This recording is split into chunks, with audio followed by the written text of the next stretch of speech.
as well. Let's see if we start going live here on.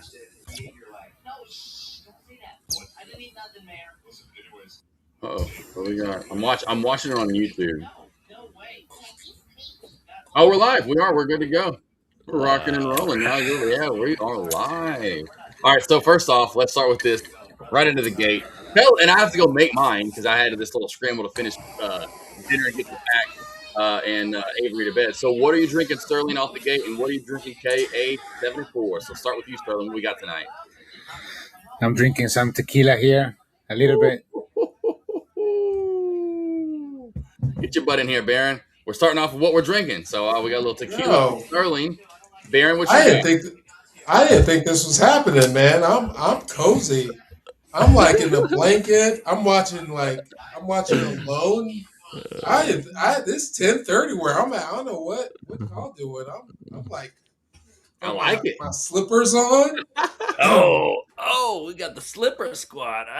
Okay, Yeah, all right. man. All right, now I'm still rocking some Nikes right here. So. Got my pajamas. I didn't think this was happening. I'm watching episodes of Alone. I'm like, all right, guess we ain't doing this. So I'm gonna just kick No, I was back. about to pass out too. I was on top. I had to be on top of Josh. I was like, Josh, come on. He's learning this EV mucks. man. We're getting him squared away. But yes, Sterling, and good to see you, Sterling. This is to put a face with the name here from the Discord, Yeah. and then Baron. This is awesome, and you've been doing well too. What do you got, Baron? What are you drinking over there? Okay, all right. Let me. So I got some Rebel. Oh, there we go. Love it. And Cold Snap. Okay, all right. Love it. Right. How about y'all? What are you on? I gotta go make mine. I'm about to get mine. Yeah, he got that Elijah Craig out there. Elijah Craig. Yeah. I like that. I gotta get my maker's mark. I'm about to go make mine. So, real quickly, Joe, thanks for joining. Howard Charles, thank you for the beautiful Ingrid Alsey. Let's go. Yeah. Aussie chick, yeah. So, Joe, if you want to join, I thought maybe you were going to join tonight. Yeah, come on, Joe. Where you at? Got to get my Florida Joe in here. But let's start off for the week. We'll go with Baron, Sterling. Of course, I know Kevin's one of his biggest trades. While I go make my drink, Baron, let's talk about your biggest trades of the week. Be proud, be loud. Let's talk about some of your good trades this week. What'd you make? What'd you do? Talk about them. Biggest trades. I don't even know what my biggest trades is. I'm trading NPT. Come on. that was damn near my biggest loss. That was almost blowing me up for. He didn't say biggest winner, the biggest trade. That was a big swing. That's what that was. A big swing. Yeah, I don't know what. I'm over here chill because I had been trading it for like 20 minutes. I'm like, okay, go up to A, it'll drop down to like 650. But I'm trading it like, okay, that's fine. I'm watching it, taking a little profit here or there. And then my I told you, like my top ticked orders didn't get filled and dropped. And I was like, okay, it's fine.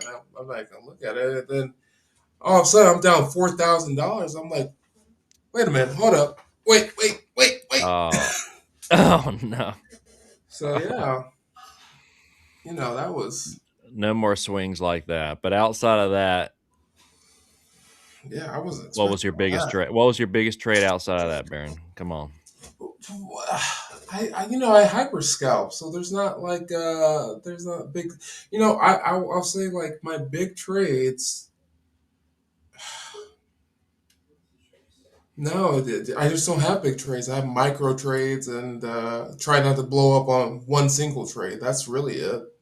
Mm-hmm. Okay. All right. I see. So not one trade's ever really making or breaking you. Let's keep it that way. All right. Sterling, what do we have? Sterling, what do we got? How's it going, guys? We're doing good now. How was your week, Sterling? Well, it was good, but today I messed up. Oh no! Let's talk about it, man. SMX. Big time, yeah. Man, that was impossible to trade today. No, it was. I broke all my rules. It was not the time. I was working and I broke all the rules. Mm-hmm. Hey, that's all right, man. SMX was impossible. It was a tricky one. It felt like today was going to be a really tricky day with them. Yeah. So what was your idea on it? And did you ever stay? No, the problem is I had a plan. I started like in the beginning, like at 10:30 a.m. when it was like a 13. I had my levels, 13, like 50 or 60 was one of the first resistance before it blew all the way up.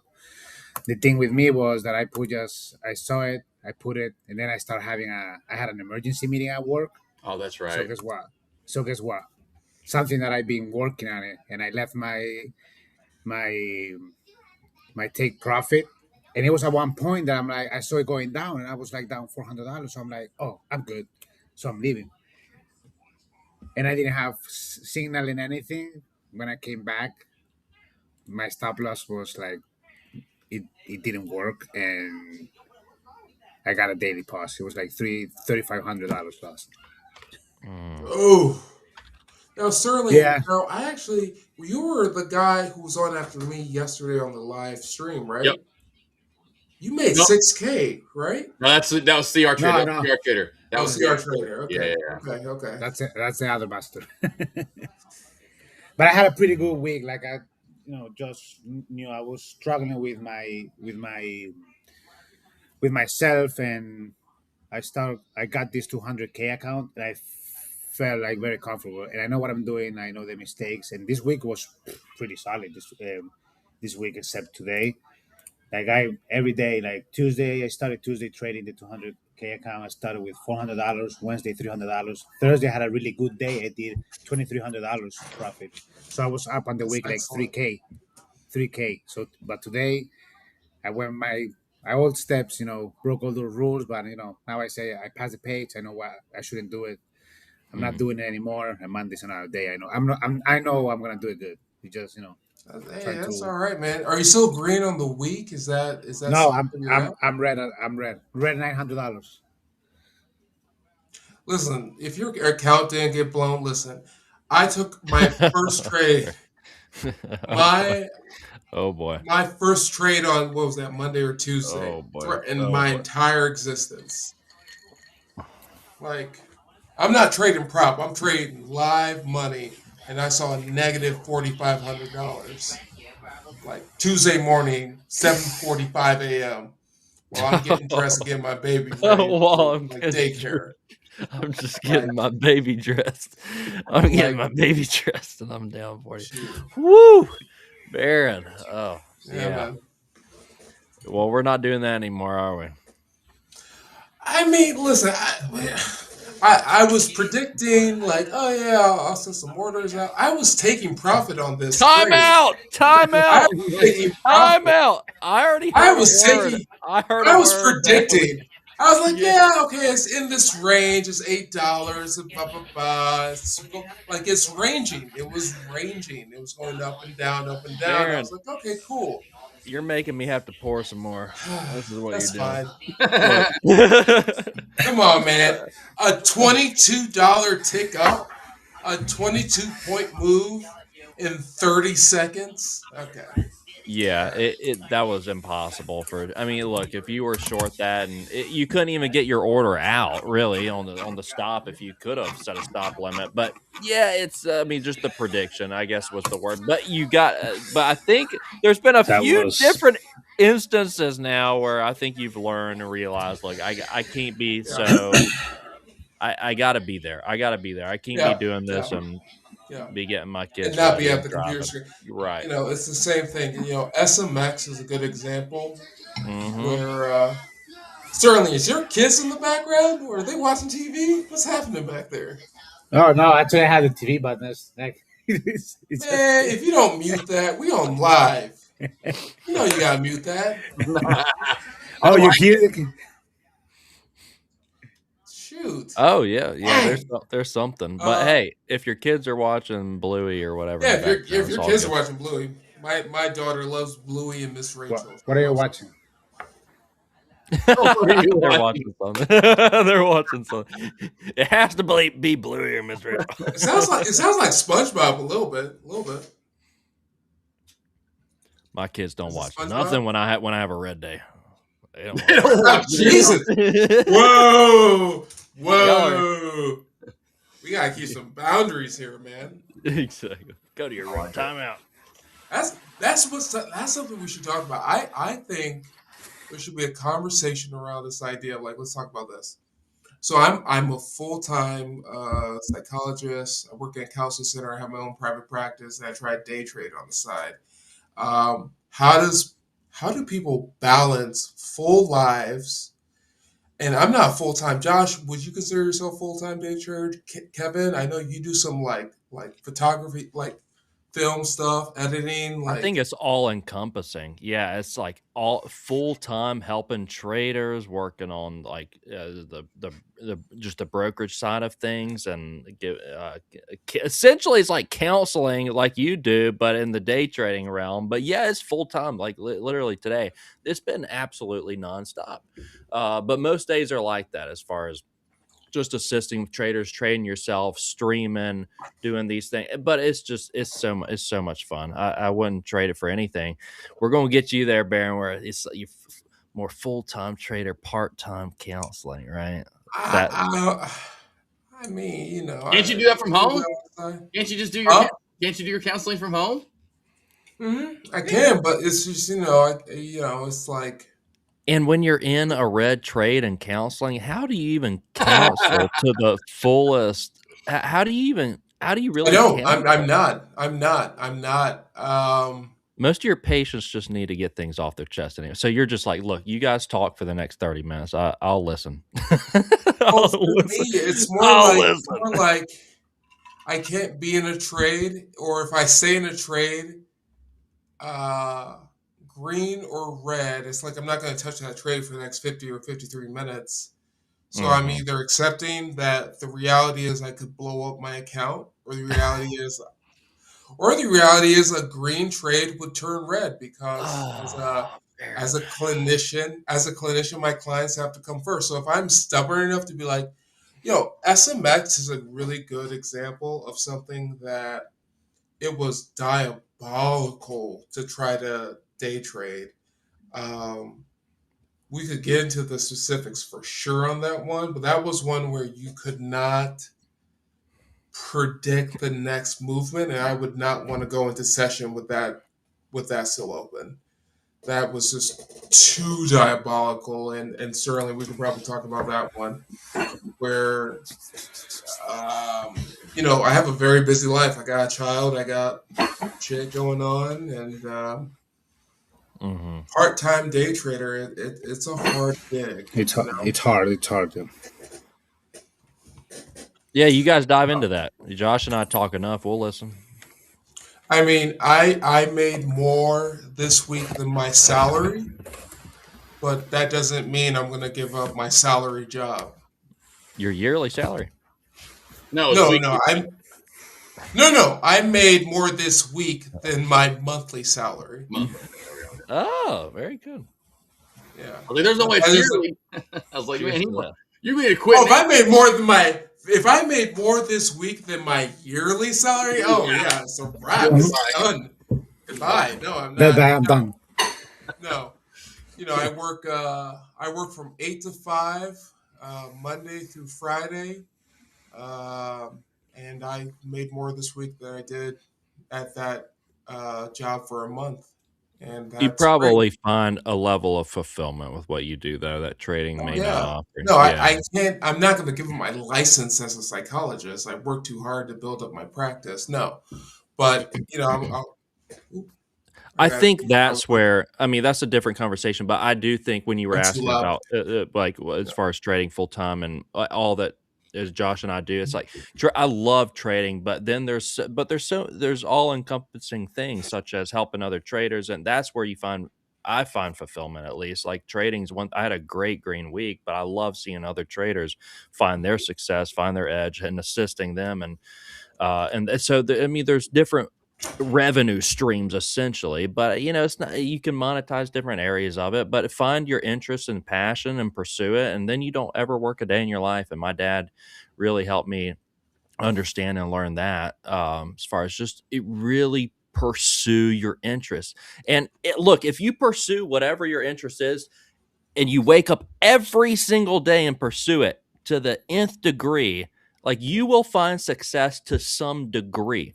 Maybe it's not millions and millions of dollars, but you will find a certain level of success if every single day you're pursuing something to a mastery kind of level.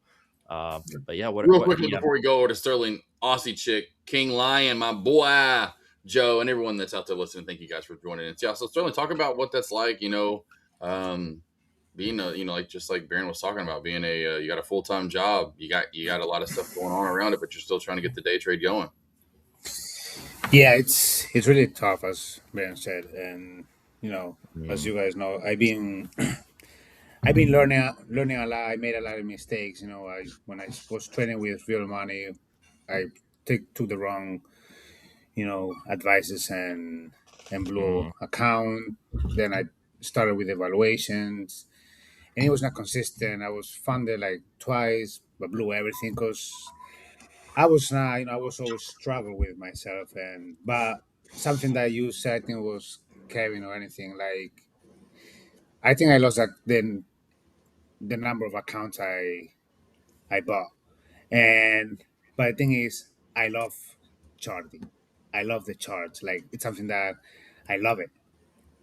So it's something that I want to do. I want to be able to get to the point, maybe not to quit my job, but be able to be stable because I love how to do it. And who knows? Maybe one day I'll be able, but at least I want to have, be able to have my wife at home, not to be working, and do what I love because I love it. It's like I show this to my little brother because I would say, "Man, you're smart. You can do this. You understand better English than me and everything." He's like, "Oh no, I cannot see charts." I'm like, "Oh, don't do that to yourself." Yeah, but understand better English. Yeah, but I love it, and now I'm seeing things that I was not seeing before, and the worst thing is myself, like But now I'm learning from that, and like the other day, I made a mistake with.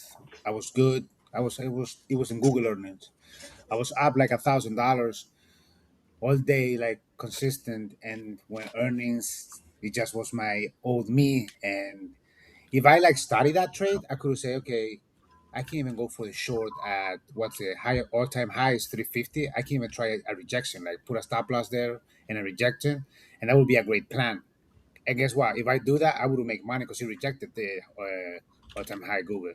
Instead of that, I just jumped in a account that I was going down, and it was like I lost like $500. I ended up green that day, but it was a mistake. And I told Josh, I know, and I'm not gonna go back, go trade again earnings. And same happened today. I was doing good, and I just got that one. That's one of my rules that I was talking with people in the Discord with Josh, your trader, that I have to find my time of the day. I work like I'm a supervisor, but I work like between 55 and 60 hours a week minimum. And so my best time to trade is in pre-market. Why? Because when I was trying to work during regular hours, I have meetings, I get busy, and I leave trades open, and that's how I blew accounts. So I start being consistent, finding my time. Like that's what everybody. That's what. And You there's gotta find been great your best pre-market time. plays, but do you Yes. think Sterling like that? Do you find that you can sometimes force trades because this is Sterling's time? Like this is your time to trade, and so outside of that, I can't take any. Or are you fairly disciplined? It's like if there's no pre-market opportunities, I'm not going to take it. Yeah, because actually, that's what I'm trying to get to the point. Discipline, as you said, sometimes, and that's what I got better. Like I was, as you said, I was forcing trades. No, let me jump into this beam, and it was going wrong. Now, and I was happy all this week because that's what I was doing. I was doing okay. Let me see if I have it, if there's a good trade, and I'll just take it. Even during the day, during the regular time, sometimes I have time, and if I have time to be there for 10, 15 minutes, see a trade, a good setup, go have it, I'll do it. But just like the other day, what's a MPT, right? Yep. Was Well, it- MBT. That's the one that Yep. Baron was saying. I was there. I was talking with Josh. I was there when they spiked to 30. But guess what? My plan was okay. Let me see. I saw the levels. Oh, $9 is the rejection. That's the resource. That's no. There's no more chart. So I put 9. I showed it at 9, but I put right at tight stop loss. And guess what? Suddenly, that's what everybody's got surprised, right? Boom! We blew to $30. but my stop loss got hit. I lost $500. I was cool. Guess what? I grabbed it on the way down. I grabbed it and I made all back like with no like. Oh, Mhm. that's I made amazing, that. Sterling. I made Hey, $700. You know, I made everything back, and Yeah. that's impressive. that's what I yeah that's what I like. Today I know I broke my rules. I left the trade open. I went to meetings, went back, got a daily pause, and I was up 3K. But Now I'm down 1K. that doesn't even sound like your fault. It sounds like you tried to activate your stop loss, right? Like you had a stop loss in place, it didn't activate. That doesn't feel like it's on you. No, with with SMX it was my fault because I only put a take profit and I thought I was going my way and I thought Oh, yes, that was my two. hubris, Yes. hubris. The Then the the second word one is. is Yeah. if I was there, like if I was watching the computer, I could take profit because there was time and time. So, but hey, Yeah, again, yeah. lesson learned. Monday's another That was day. an Yeah. that was a OCO order moment. Yeah. The moment when you're So like, cool. listen, Hey, we got Money Mitch in the house. Money Mitch. Yeah, got fed up. American Rebel, which keeps doing what, like reverse splits. They're sub $1, I think now. They're That's a different rebel, but yeah, no, gets in the American Oh. Rebel. That's a different Rebel. Yeah, Money Mitch, I appreciate you. Money Mitch reached out to me today and offered some words of advice, encouragement. I appreciate you, Money Mitch. Thank you for that. He needs to come join on a Friday night. We need to reach out to him. Nos is passed out. I bet Money Mitch, I know he's got the kids. Mitch wouldn't mind joining probably for about 5-10 minutes. Oh, the twins are down. Come on, Money Mitch. Get up in here. Come on. Yeah, right. Twins are down. Kevin. Yeah. Congratulations. You funded your 50K? What was the one you funded? It was a fund that just scaled it to the next tier. Scaled it. Oh, nice. Yeah. Nice. Tell me about that. Tell me about that. What's going on there? Oh, this was just a great week. This was I was gonna really say, the last 2 weeks. I mean, it's like bonkers weeks where like it's almost hard to not move up unless you like want to pay yourself out to not move up to the next level. Right. I do think the last like 3 or 4 days were a little bit slow compared to last week's Friday. Thursday and Friday were hot. Yeah. Oh, yeah. You're talking like what, the TCGL and LW. LW. God dang it. So okay. So here, guys. Look, I want you guys to talk because Sterling and Baron, you guys, Josh. Wait. I want to hear from you. I want to hear from you. Okay. We don't actually get to actually talk 101. This is it. Right. So traders take the LW and they really anticipate that into the following week, correct? So we didn't see that this week much at all, really. And so that defines traders and their journeys. So I was really proud of this week. Ended up being green every day, and it really was just being reactionary to the price action, confirmation over anticipation. And honestly, Josh, when I joined your stream this morning, I was red, and then BUUU popped up, and I was like, I was going to say that. I was going to say, hold on, thanks to the BUUU. Yeah.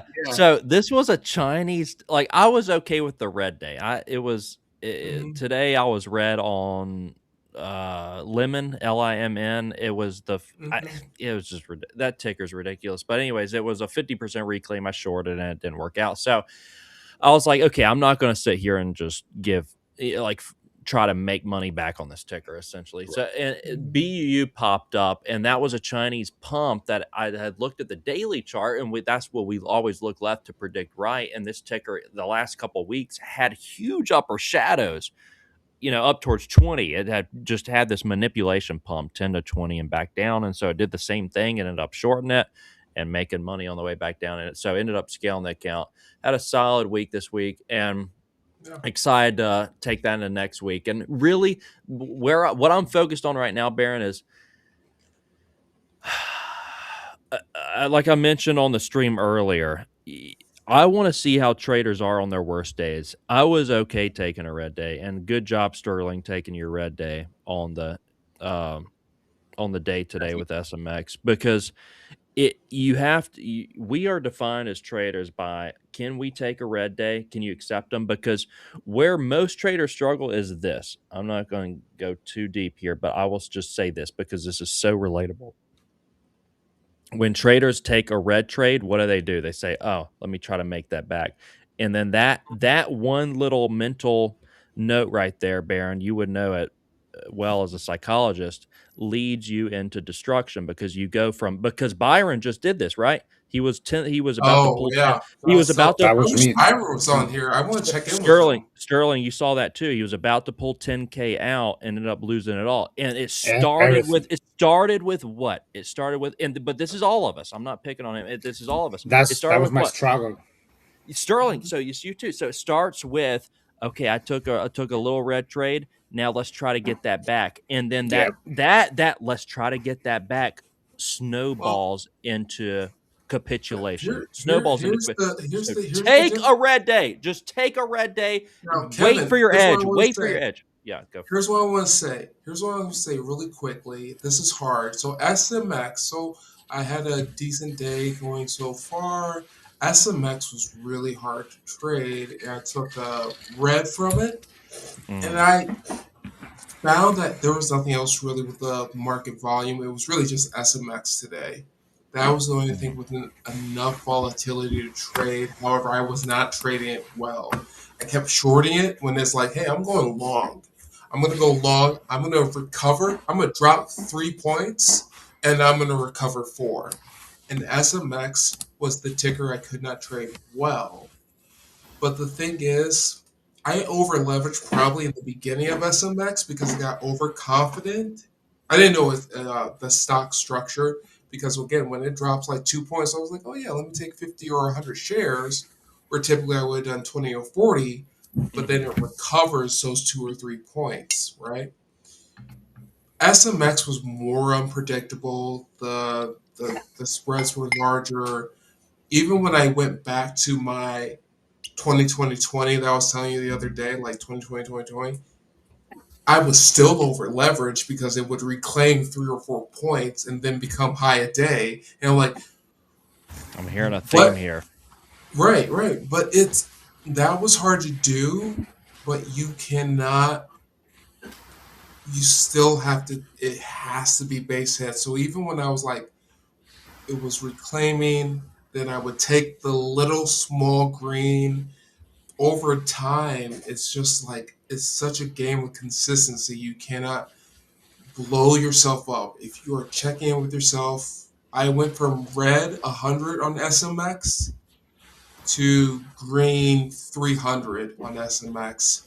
That's good, RR. Yeah, I couldn't predict it in the beginning. I thought I had it. I thought I understood it in the beginning. That's why I over leveraged it. And then I realized, no, it shot up 2 ticks and then dropped down 2 ticks. And I was like, I'm not reading this correctly. I can't predict this correctly. So it required lower size, more base hits, and by the end of the day, it was much more. I like Tuna's idea. Tuna mentioned go in like 1 share on your initial entry and then actually take your position size when it confirms, because most of the time we are anticipating and we're anticipating, right? We're trying to anticipate and so we get in early with a feeler. It's like this excuse to get into a ticker early, right? It's like we get in with a feeler. That's where I found myself going wrong. That's why I've been leaning more single entries lately, leaning into winners, starting with feelers that are like lazy entries, and those lazy entries get you in trouble. But I like Tuna's approach on that. Just start it real small, then and put your actual entry where your stop would be, which likely they go to. For example, LIMN today on me, which goes exactly where everybody's stopping out of. But Sterling, what are your thoughts on that in regards to SMX today? Well, each tree was hard, but I was just looking at my chart, and I have levels here from other day, and it's also a lot of taking your time and analyze it, because right now, if I tell you that my top level that I have right now marked is 19.80.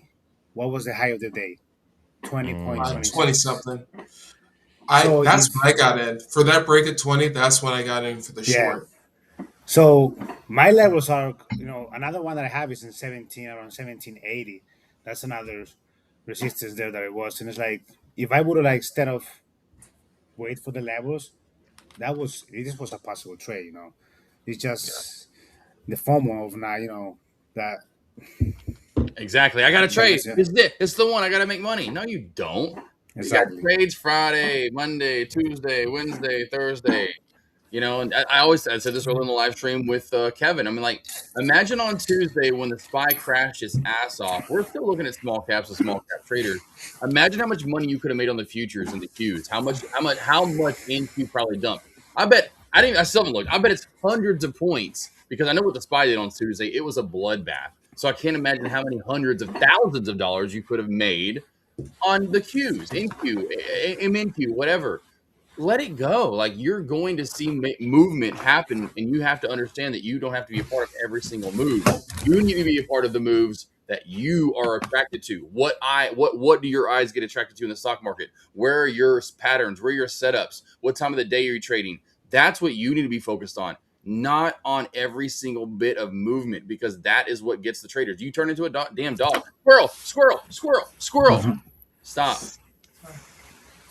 Josh, I want to ask you how you did. I know about how Kevin and Sterling did. How was your day? How's your week?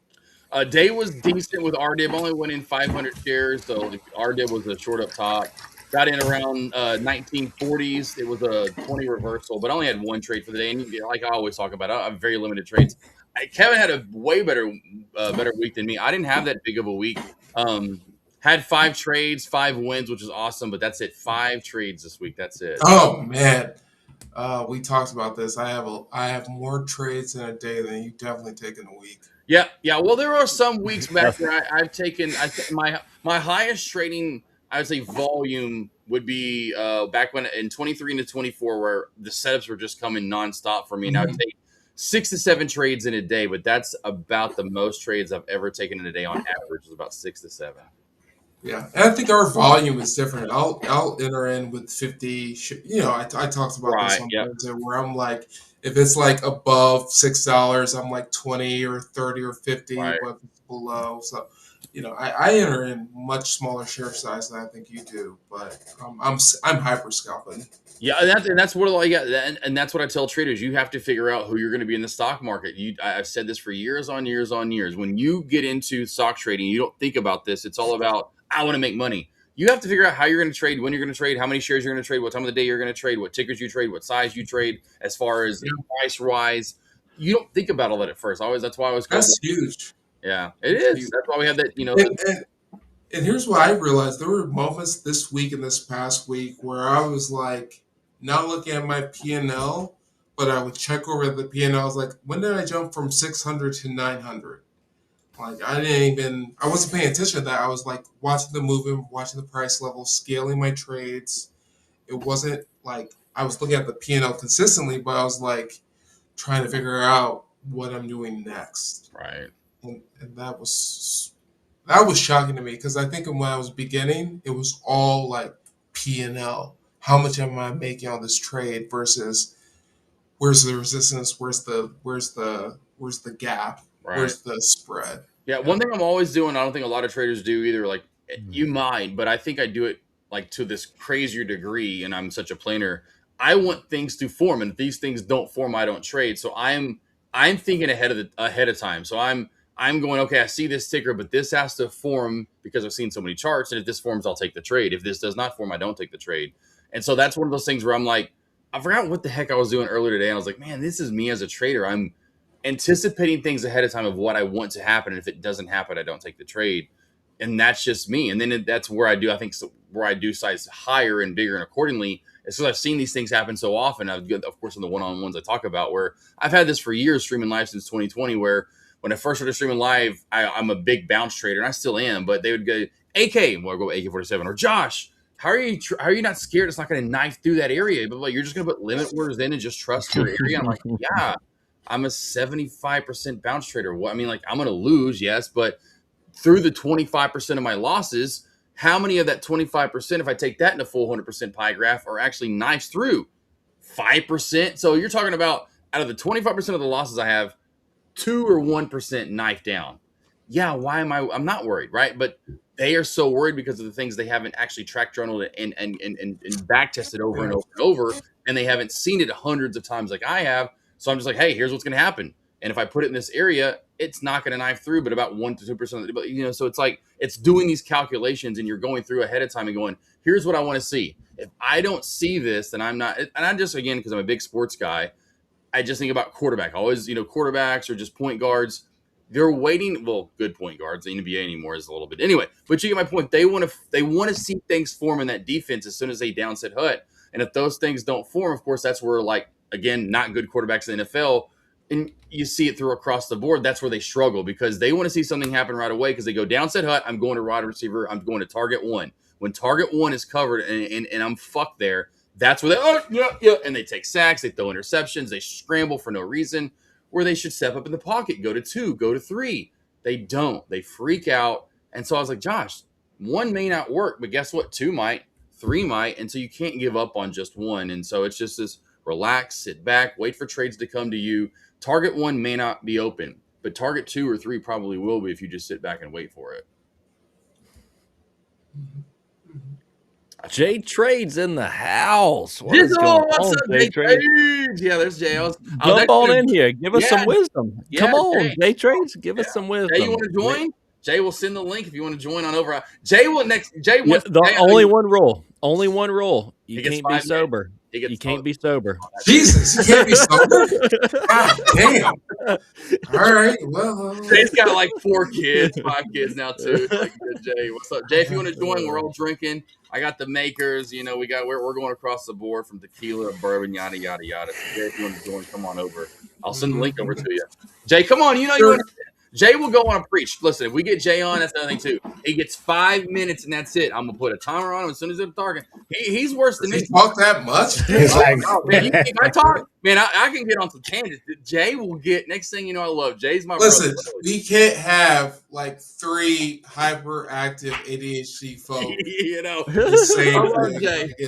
I love Jay. No, Jay's like me. You give him an open mic. Next thing you know, he will go on a rant about this, that, and the other, and it's like preaching. You feel like you're in the gospel. Let me tell you about democracy. No, good rants. It's about stocks. Yeah, no, it's about stocks. But no, I love him to death. Yeah, because next thing you know, like, oh, that's a good point. Oh, Jay's speaking facts. He's on 20 minutes just talking. We're like, keep going, Jay. Keep going. He's a testimonial. I love it. Yeah, he could write a book. I want to ask real quick because I don't know you. I want to get to know Sterling. Do you trade small caps, large caps, momentum? Do you short predominantly or go long? I just want to get to connect with right here. So more with small caps, and I'm more into short, but I'm putting in the middle, some longs. So I'm trying to just be consistent. That's what I want. That's what I'm working. So, how long have you been trading? Well, I've been trading for 2 years. Roughly 2 years. I started, like with options, kind of with no clue. See, you started with options. Yeah. Spicy. Yeah. Spicy. Well, like with no idea, no following rules, and it's like I made some money, lost it all, and it was not good. I'll thank all my life to Josh, because if not, I wouldn't be able to see what I'm. And it's not. Yeah. And I want to say I'm not profitable. Still, I'm working, but I know what I'm seeing right now is that I'm sure a lot of people people are still learning like me struggle with that, with myself. That's what I struggle. If I didn't struggle with my mental, yeah, I would be already profitable, because I show you my levels and like I said, oh shit. Talk about your guy at work. Yeah, talk about your guys at work. No, talk about your guys at work. And yeah. The guys at work. I was telling Josh, it's like, even with the cues and everything, they're like, oh damn, like look what it bounced. Look what I'm like, where were my lines? And then I'm like, well, you see, and I will say, look, because I have just I go by, because you gotta learn, like, it's not like we don't wanna, like, you guys wanna teach, or like, for example, us to be self-sufficient, right? I'm sure that's your goal. Like, it's not this of copy trades, but what's a good way to start. Like I listen to Josh, his levels, and then from that, it's like a good way to start learning how to put your own levels, and see. Oh, because what I do is I put my levels, and then I go back, I listen to Josh, I see our traders, and I'm like, damn, I'm happy. I'm like, look, my level is like, oh, it was 5 cents, but it's good. It's right there. That's what gets me even hype. I'm like, oh, I'm seeing it. So relation confirmation is what I call it. And here he is, the man. There you go. There he is. I knew he would join. My boy. What's up? Okay, first off, Look at that. Look at that green screen ass. You better put something behind there. Don't do that. Don't put something behind that green screen. What you about to play Fortnite after this? I love it. It's Spam over here. So Jay, don't do that, man. Hey, first off, how's the family doing? I got to ask about the family. How's the family and newborn doing? How's my little niece? Newborn. Nice. Congrats. Man, fellas, how y'all doing, man? Doing good, bro. How about you? Birthday next week. Ready to rock and roll. Oh, man. Love it. Well, happy pre-birthday, little man. Thank y'all so much, man. Cheers to that, Mr. J Trades. Good to have you in here. It was Appreciate a fun stream we had on here. Yeah.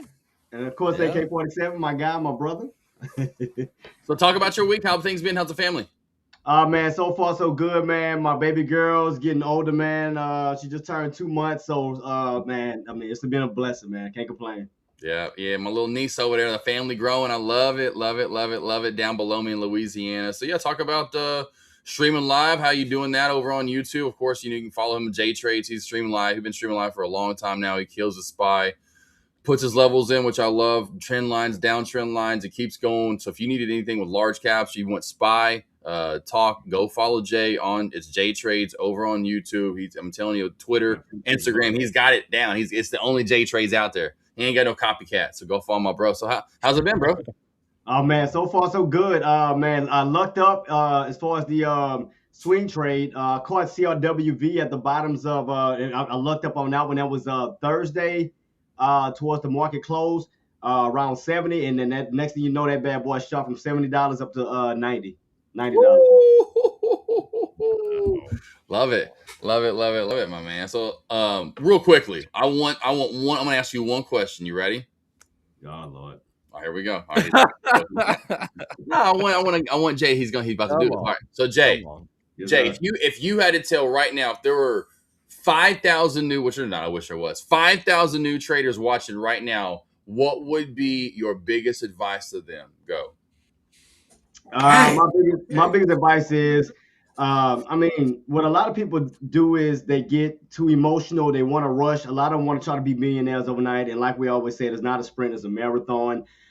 You can't force success. You can't rush success. I mean, the stock market will humble you, because I mean, we all been through it. When we thought we knew the stock market, we thought we knew more than what we thought, and then we wound up catching these situations, and we had to learn from our mistakes. And I've been one of the ones to learn from my mistakes, and which I'm still learning to this day. I'm learning from you guys, and I'm getting better and better. But my thing is, don't never give up. Always have faith, and always just have first and foremost, always have a trading plan. Don't jump in there blind.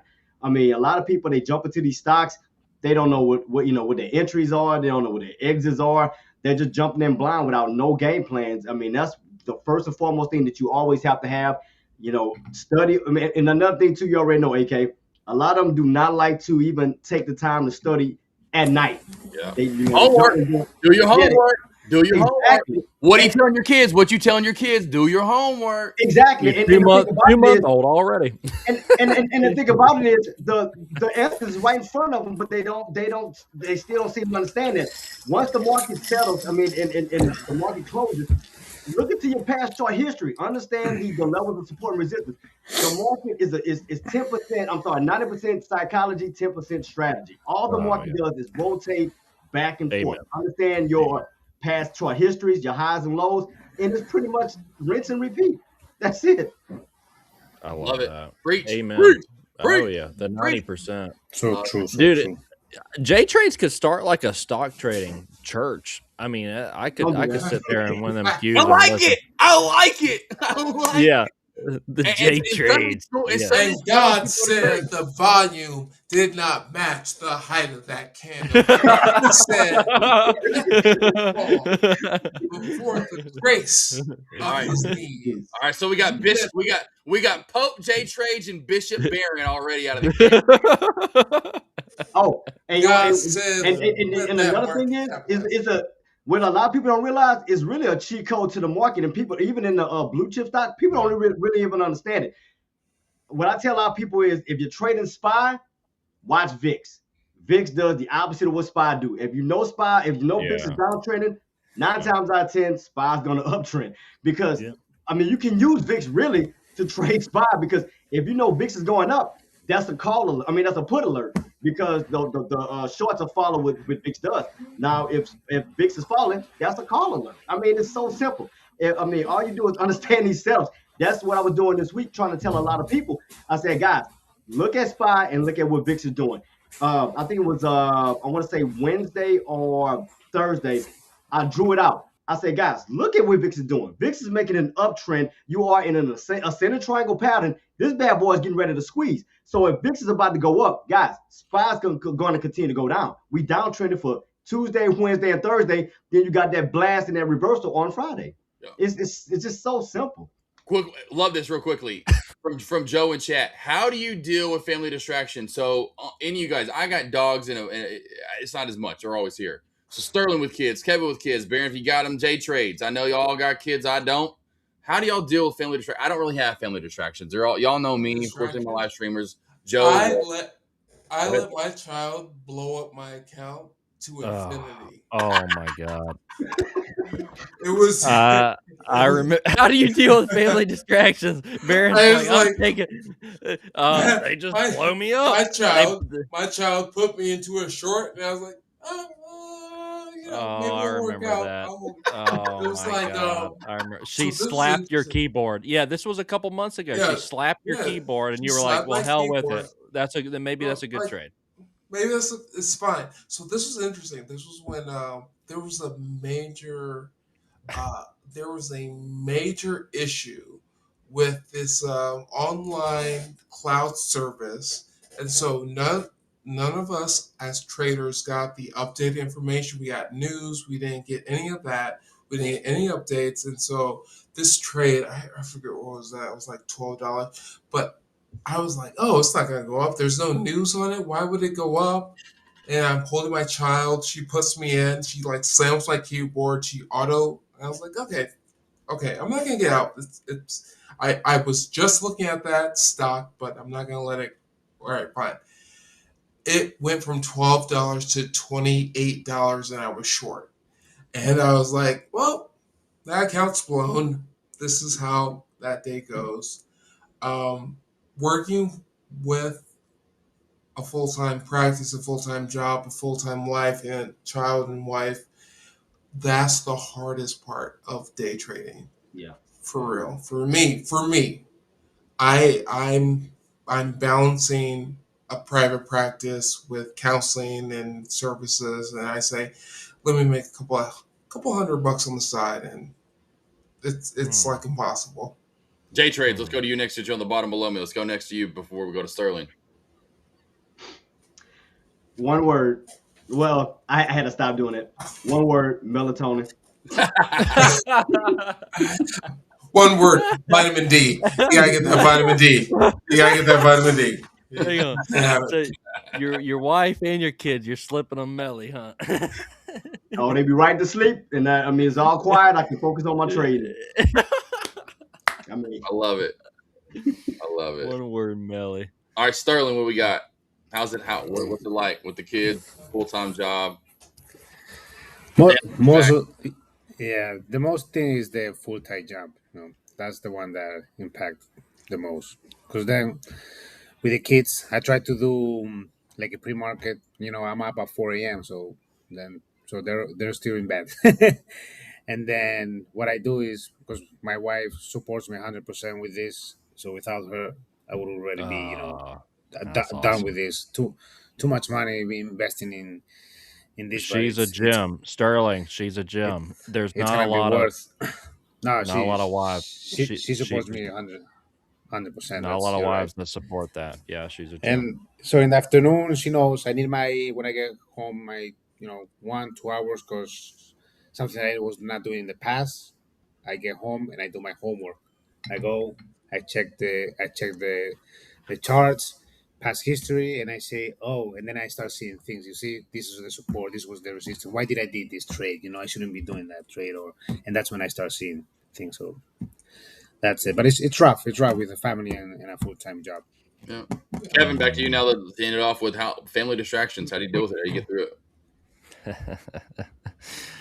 Oh man, it's a busy life. I wouldn't trade it for anything. There are days where I am thinking, what in the world, but we're doing the daddy bus route, and then we get home after dropping the kids off preschool and school, and then we straight to live streaming in the mornings, to straight to TTP. It's such a full day. It is such a full day, but I wouldn't trade it for anything. My passion is trading and helping traders, find their edge and their way through this market and understanding themselves. Ultimately, you guys spoke on that. It's 90% trading is psychology, 10% is execution. So that's my passion, and thankfully, just have found my way in this world with it. I absolutely wouldn't trade it for anything. It's a very busy life, but love the kids, love the family. It is busy though, Mr. Josh. It is busy. What about you? Let's end on. Well, me, I'm just it's like you. Yeah, it's just one of those things where I'm you're busy all the time. Yeah, Baron asked about it, but I don't. What's my time locally, but from 7 to 8 a.m. So that would be 8 to 9 Eastern. I mean, I am from doing. I do this probably at least 3 times a week where I'm in a one-on-one. So I'm actually in a one-on-one tutoring, going over levels and teaching and talking. I have to do the morning alert, so that's also then getting live levels out to traders that pay $30 a month for this. And I have traders across the globe, over 100 people that sign up for this through WhatsApp, that I send morning alerts from small caps, where to trade, where to go long, where to go short when I'm trading, if I am trading, and then to large caps, and then the levels that Sterling was talking about, and then to get in the live stream, which the live stream's up, and so they're listening to that. So I've got all 3 of those things going at once. I'm in a one-on-one. So it's crazy, right? But I love it. It's like this chaotic, like poetic symphony of right, because I'm like, how do you do all this at once? I'm like, I love it. Like, how wouldn't I? Besides, like I said, F1 racing, like I love it, because of course that just adrenaline. I love the fast, but regardless of that, like this would be the only job I'd like is one of the best jobs in the world. But from one to the next, busy all day long. Oh yeah, for sure. So it's busy, and then I got to take care of 14 dogs. I have 2 cats, 2 turtles, bunnies. We have whoa 14 what yeah, and check out how big. Look, this is the biggest dog right here. That's look at that guy right there. That is a 160-pound Great Dane.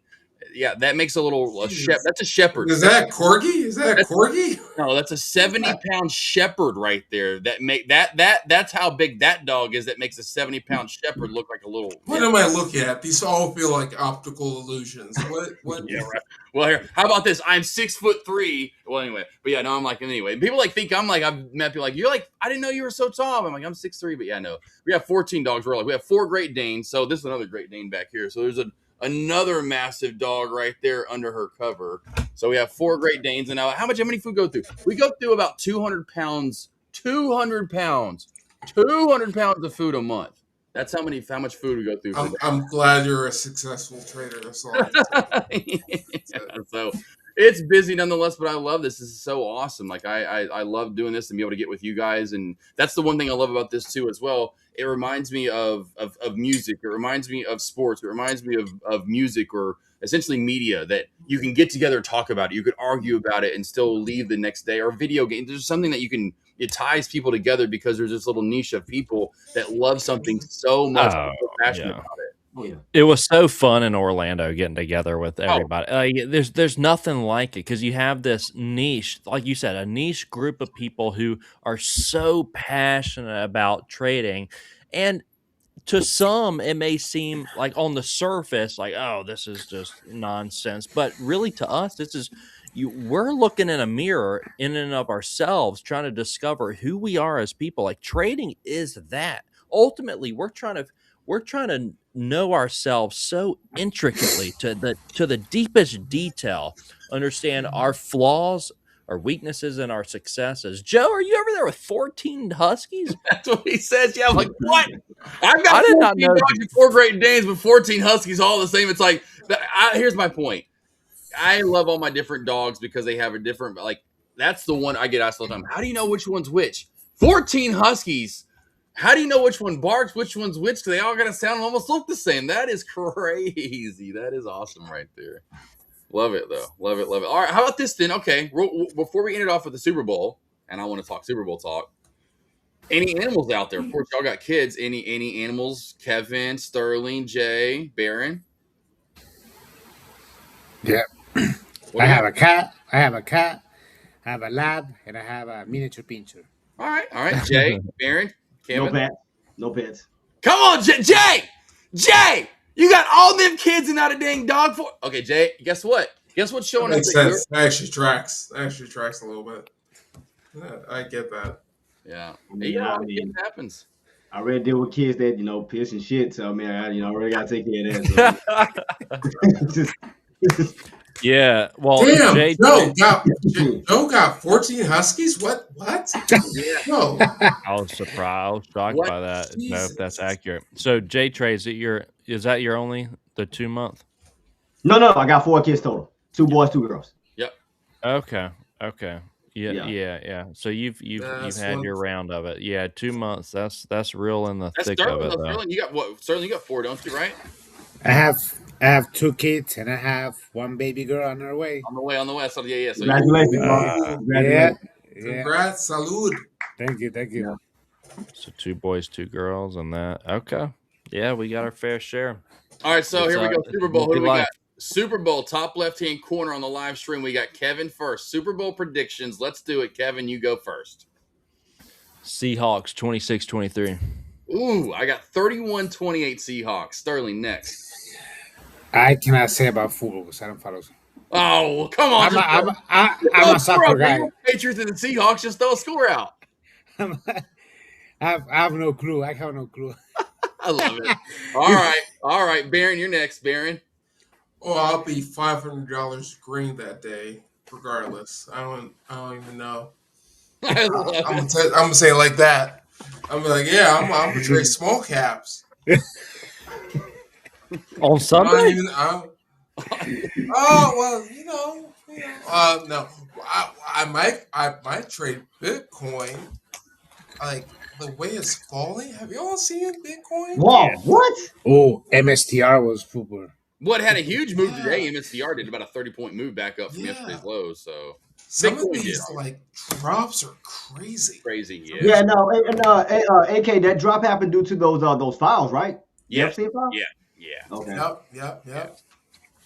Yeah. So and that's I think the earnings were factored into that too as well with MSTR with the Bitcoin thing or whatever. But it was not surprising. I would say with Bitcoin, look, it's already bounced. Like I'm looking at right now, 71,000. But if you look historically, every 4 or 5 years, it drops 70 to 80%. So a lot are speculating it might head towards 35 or 40 grand.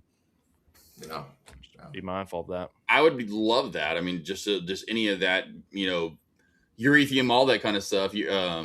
Ethereum, all the different coins out there. If they could drop back on down, dude, to invest into those. And you guys have mentioned MSTR. They were down like trillions of dollars worth. I mean, because their whole company is Bitcoin. Trillions of dollars does not make sense. That does not make sense. It doesn't trillions. Make sense. I was trying to add all the zeros, Baron, and it was challenging. I was just I calculated it because where Bitcoin was, they have an average price of like 75,000, but they have a ton of their whole company is Bitcoin, pretty much. Yeah, that's who they are. That's all they are. That's all they are. It doesn't even matter. Yeah. It doesn't matter what their earnings are. It's just Bitcoin. they're Bitcoin. They're Bitcoin. Yeah, they're Bitcoin. Yeah. I mean, do y'all think these pullbacks that did recently occur? Do y'all think that was calculated basically as we go into next week because we do have the non-farm payroll data coming out? And then especially for enough buyers to buy in to go for that push to finally hitting that 700 mark on SPY. You know, calculated. I think it's been that way for a while, in my opinion. Honestly, just the way it's been setting up, I just think it's one of those things that are going to get through earnings, and we're going to see that pop through. I mean, you can look, like, I know, Jay, you've got your trend lines, and I'm just looking at charts right now. There's just no way. Which I'll get Evie Much going better, and I'll show my charts next week. I can get into that right now, but there's no way we don't pop through 700 sometime soon. These soak backs down, like we just saw here recently, back down to 670s, all the way back up to the 690s today. So there's, it's happening soon. The one thing I ask myself, and I keep asking myself, when we get through 700, is it something that's noticeable? Is it a squeeze? We go through straight to 730, 740, 725, something big? Or do we just mosey through, come back down? Like what we have been doing. If you've noticed, and I know you have, Jay, in the large cap sector, we keep making these little higher highs, a little bit higher highs, a little bit Right. No, so basically like year 2021 going into 2022, we had that major pullback. Exactly. Down to the 480s. That's what I think is going to happen. That's what I'm thinking too. Yeah. That's what I'm thinking too. Because the area that we broke out, because once we broke above 480, we ran up high towards, because I got everything calculated. We ran up as high as 613. Then we pulled all the way back down to 480. Had a major push back all the way up. Broke through 613. Ran all the way up towards the 690. So I'm thinking that major pullback is going to happen when we're going to fall back underneath the 680s, 670s, first fall down to the 650s, crack the 650s all the way back down to the low 600s. I think so. I think there's this nice good, which I've been saying for a while. If you want to invest into large caps, you're going to get a chance coming up soon. Yeah, I think so. You think it's going to happen around summertime like it did in 2025? Yeah, it's like the whole last year with at the Money Show, because we talked to the guy that does the Traders Almanac, and it always happened during midterms. So watch for that late this year is my point as we get into midterms. That's going to happen, in my opinion, and watch for a pullback late this year and the next year. I agree right there with Jay for sure. Honestly, and it's not like it's it's the end of the world. No, SPY's going up. Look where SPY's at. I'll never forget having those talks over at TradeCastle with Deck, and where we're down. No, we were in like the 300s back then. Look where we're at now. We in the 600s, almost 700. So we're gonna be at 1,000 before we know. I say before we know it. Time flies by. You know, as we getting older, all of us guys here are getting older. Time is flying freaking by as we get older. It's gonna be at 1,000 before we know it. So yeah, it's just a pullback, but that's what we should get. We should get some sort of traditional pullback when all these big boys come in, load up for the next run up. Yeah, I mean, that's what they did before. Like you said, in 2025, where we fell from that 613, fell all the way back down towards the old breakout area from 2021, 2022 at 480. Then you slingshot right back through the roof. Slingshot. From 480s back to the 600s. Aussie chick, anyone in my live stream, which I know you're with Jay's, how often do we say slingshot? I love that. As I've been saying that for so long, the slingshot effect, baby. I love it. Yeah, you soak down, you slingshot right back on up. I love it. Love it. 1,000 is Trump legacy. Well, we'll see if we get it in his term. We might get it there before he's done, but I wouldn't be surprised, just to be honest, if we get a slingshot. I don't know if we'll get there. I'll go 875 roll, maybe by the time he's done. Let's see. Fed. Oh, Fed's still up and around. What do you guys think about AMD? AMD. Let's go quickly across the board. Anyone that gives any advice on AMD? Before you do give advice, Fed, Mr. Federico Maximiliano. What do you want? You want long-term is what I'm guessing, and I'm sure you do.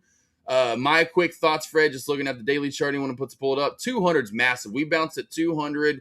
Not only last November, pretty much in December, and here again now in January into February. 200's huge. If we crack that, there is no way on God's green earth, I'll say that, but we get lower than 150. So if you want to add in, like I did on Amazon back in 2022 and still riding it up from 93, 150 to around 160 is gold land. Do you get it? Maybe not. So let's put some orders in. You'll see the gap down to around 180. Fred says yes, long. I say 180 to 150 is gold land. If you can get anywhere around 180 to 150 on AMD, you're going to be thanking the Lords above. 200 is the bounce zone now. You're already seeing that yet again. Now, I know we liquidated down to around 190. I do feel, though, regardless, if you ever see 150, you are going to be buying me a six-pack one day. Anyone else want to chime in on AMD? Go ahead. I got to look at my chart. Mine's up. Do it. Yeah, but yeah, Fred, I love it. It's going to go up. These chip plays, MSTR used to be a chip play, supposedly. We know they're all freaked up. We just talked about it. NVDA, AMD, your traditional chip plays in my opinion, they're not going down. They're going to continue to climb. When they climb like Amazon, NVIDIA has already done it. AMD will do it eventually. They're going to price split. They'll eventually, AMD will get to 500, 600, 700, whatever it is. They'll price split just like NVIDIA, just like SMCI recently did, because luckily SMCI got to ride the NVIDIA boat on up. And of course, we know they've lied with their financials and where they're at. They're a shit company. But AMD, bro, it's a long-term, it's done. It's in a lot of devices and computers out there, just like NVIDIA is. NVIDIA is a little bit more popular, so that's why I feel it's got that like Tommy Hilfiger vibe back in the day, and you've got like that it's like Tommy Hilfiger Polo is like the top one, and AMD's like American Eagle. I don't know, whatever. What would be below that back then? I don't know, but you get my point. So NVIDIA is just a hot name, and so that's why it had that rise to 1,000. It got the momentum. Look at small cap plays like we just know about. What was the one this week? Oh gosh, Kelly B that had some stupid spike up and ran to 125 before Kevin killed it. TCGLs of the world that I ran up to 100 plus. You get my point, and so it gets that momentum. Momo's huge in stock market, and that's what NVIDIA got. So did SMCI.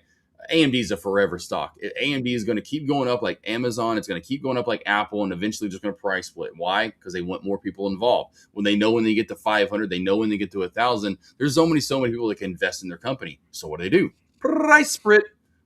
That's what I did with Amazon. So I'm still in it. Kind of like what NVIDIA and them did.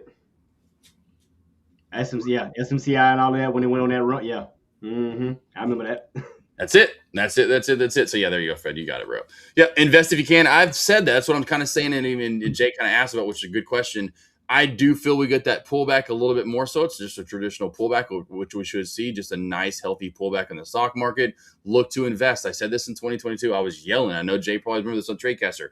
Amazon, Apple, AMD, NVIDIA, Tesla. I didn't like the tech companies, and especially Tesla, because it's ran by Musk. I didn't like the volatility. I went with Amazon. Bezos, nice and simple. It's not a tech company. It will slowly go up over time. That's why I picked Amazon over all the other ones. But regardless, these tech companies, Mag 7, that's the reason they're called Mag 7.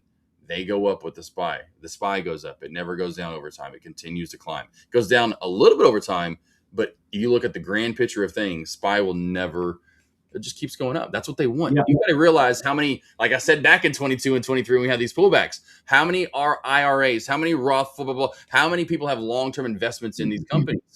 A lot of people. Do you think they want that to go down? No. As many people like myself back in the day, the Sean Deckmars or the J Trades or the Barons or the Kevins of the world that wanted to go, let me get a cheaper price on this ticker. They're only going to get a little bit cheaper of a price before the big boys come in and say, you had your chance. And there goes the slingshot. Bam. Anyway, so there's your SPY and AMD. Sorry, there goes my spiel for the day, guys. Sorry. I can tell Kevin Avery's like, all right, guys, let's do last one. I can tell the guys on the East Coast. We got guys on the East Coast, J Trades. We're in the Central Time Zone. So, boys, have a good night. Thank you all for joining. I want everyone real quickly, top left-hand corner around the corner. So we'll go with Kevin Avery first. You're heading into the next week, Kevin. I want everyone to think of if someone gives a different advice, you either agree or find something different. But Kevin, you're heading into the new week. What advice do you have for the traders heading into Monday? Starting with you. I'd say zoom out. So you saw that. I loved everything you said in regards to AMD. Of course, not entirely sober over here, but zoom out. It's silver, for example. It dumped 45% in a few days or a day or what. But on the monthly time frame, it was up 9%.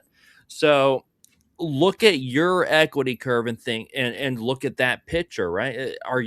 Stop thinking one trade, one day, and start thinking, look, this is my account and my month, my year, versus let me try to make it back in one day, because we have that, certainly have that example with silver.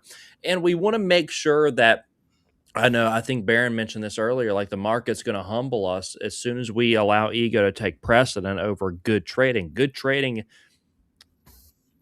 is going to equate to profits. Money is a byproduct of good trading, ultimately. So anytime we're on a hot streak, this week was good for me. So moving into next week, personally, how I'm feeling going into Monday is, look, you had a good week. Let's just make sure, Kevin, we're taking good trades. Don't get ahead of yourself. Don't think, you're smarter than the market or anything like that. Just remain humble, because as soon as you think you're smarter than the market is going to humble you. You size up, and then you get absolutely annihilated by this price action, liquidated by a lot of this action we've been seeing. So I'd say stay humble, size appropriately, keep a broad perspective, in mind. Don't think intraday and intratrade. All right, let's go over to Sterling while we got our boy King Lion joining us at the last minute before we ended for the Dizzle. Let's go over to King. Not before we go to King Lion, I should say. Let's go to Sterling. Sterling, what do we got? King Lion, you're supposed to be sober. What's going on? We tempted him with the temptation. The FOMO hit, so I decided, F it. That was hilarious, Josh. Earlier, you were like, "It was the fest." It was. I'm on an alcohol and marijuana fest. Yes, no, he said fast. He said fast. I'm on a fast. Yeah. Josh thought he said a fest. I'm on an alcohol fest right now. What did he say? All right, Sterling. Sterling, real quickly. Let's get to it. You got your advice for next week. What do you have for new traders, experienced traders, whatever it is? What is your advice starting on Monday? What do you got for them? So, like, almost I agree with Kevin, but my thoughts is, patient, number one, plan. The market is not only just 1-2 hours, and this is something that I repeat to myself, and I talk with Josh a lot in one-on-ones. How many hours we have of market, right? You don't have to trade in the first hour. So patient, plan accordingly, and that's how successful will be. So that's I started a good week. I renew everything on Friday, but I'm starting Monday fresh.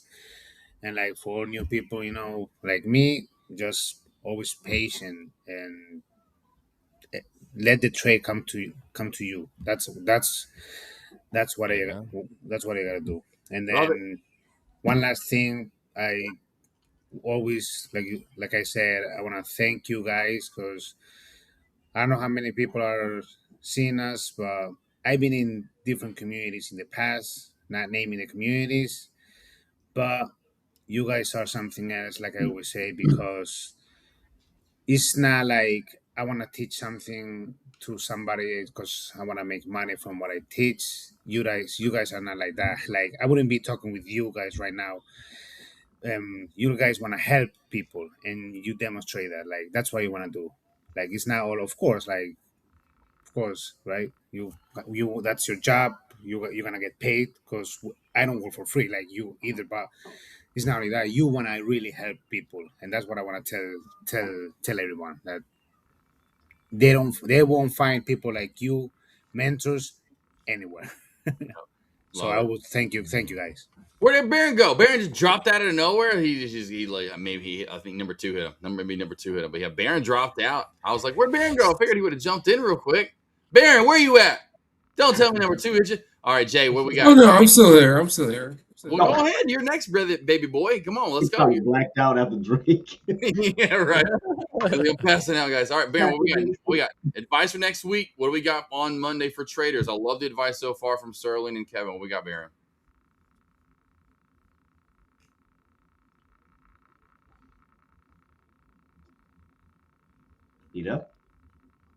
All right, Jay, you're next. Go ahead, Jay. We'll wait for Baron. All right, the way I always track down the market is, what we have to understand is the market always makes some type of pattern from one week to the next.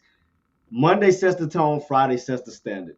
So my thing is, every time we close out every Friday, my question is, okay, if we are just what happened today, you remember, I was talking to you guys about, that we had a downtrend Tuesday, Wednesday, Thursday, had to pop up the Friday. Now the question is, now that we got this rotation or this transition back to the upside, will next week carry on Friday's close now that we reverse? So now what I'm going to be looking for now, instead of a possible downtrend setup, is now an uptrend setup. Can we carry the price points back to the upside and go for that actual pull breakout? So what I'm going to be looking for, anticipating going into next week, is a simple reversal. We already dealt with a downtrend. Now are we building our way back up to an uptrend? Can we continue? Can we break through Friday's high of days? Now create new highs, push our way back up to the 698s, of the 690, 699s up to 100.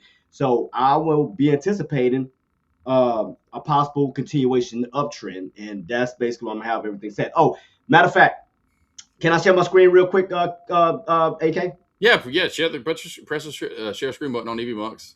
All right, let me hurry up. And then you have to add that to the scene. I'll add it to the scene. Window entire screen. All right, here we go. All right. There we go. Okay, so you remember what we were talking about with SPY, right? This is the chart that me and AK were talking about. I got everything mapped out. So remember what we talked about 2021 into 2022, correct? About the bear trap. I mean, the bear market. Yep. Yeah. So this is right here, 2021 crossing into 2022, and notice how that the market or SPY has followed this trend line for over 3 to 4 to even 5 years. So if you notice, we've been in the same trend line. All we've been doing, guys, and people not realizing that we're still just coasting up. From one year to the next, we coasted up. From 2021, 2022, you can see right here, we fell. And going into 2023, we made a cup and handle pattern right here. We broke 480, got that push all the way up towards 613. This is where I hear, guys, when we had that pullback in July of last year, when we fell from 613. And what did we do? We fell all the way back to that old resistance area that we got rejected at in 2021 into 2022. You guys can really see that. Look right here. All we did was break out, ran up towards 630, 613, pull back right back down to the old breakout level. Hey, Jay, old resistance equals new support. Exactly. So right here, all the buyers did was like me and Kev were just talking about. Beautiful. It's 90% psychology, 10% strategy. So as we pull back down, buyers knew to start gearing up for this pullback down towards 480 because all they did was turn resistance now into strong support. And AK, what do we call this? Your slingshot. Shut up. There you go. Baby. There you go. Then we created a new high day from now 613 break up now to the areas that we are located at now. But guys, notice every time we hit this red trend line, we start to hesitate. Just like we did in 2021, 2022. Look at 2025 crossing into 2026. The same exact key area. So that's why I agree with AK47 that will we get this breakout and actually go for that push up to a 700, 720s and so forth? Or is this going to be a bad trap where we can see another rinse and repeat of 2021, 2022 for that pullback down? Now, one thing that did concern me a little bit was that we never came back down yet to test back down towards that 613, just like we did back here. See how we ran through 480, got that nice push towards 613, but what happened? We wound up pulling all the way back down to your old breakout level that created that bear market. Notice that. Now we created a new high, new breakout area. We ran up towards the 680s, 690s. But what happened? We still never came back down and really retest this area for a possible strong bouncing opportunity. So I do think that we do have room to fall back down, but we are still coasting on this trend line around that 680, 690 level. So therefore, AK, I do agree with you that we may in due time, if we don't get that breakout and we keep playing around this area for a strong pullback that will occur later on down the line. So this is what I keep on watch, guys. I watch on my uptrends and notice every time we get around this red trend line, is a put opportunity. Every time we get around this green trend line, is a call opportunity. Notice the psychological levels of rinse and repeat over and over. Right here, you bounce. Green trend line, you bounce. Green trend line, bounce, bounce, bounce. And all you do is stay right in this range, back and forth. Put opportunity, call opportunity. And what I say is it goes over people's heads. And this is on a weekly chart. Now, the thing that we're talking about going into next week, all you got to do is pay close attention. Right here, we had this strong, and look right here. All it was a rinse and repeat. Yes, we did this rotation. All we did is create a double bottom. Once we failed this week, all the way back down, it was a psychological level that buyers were going to step in, just like we did right here in December.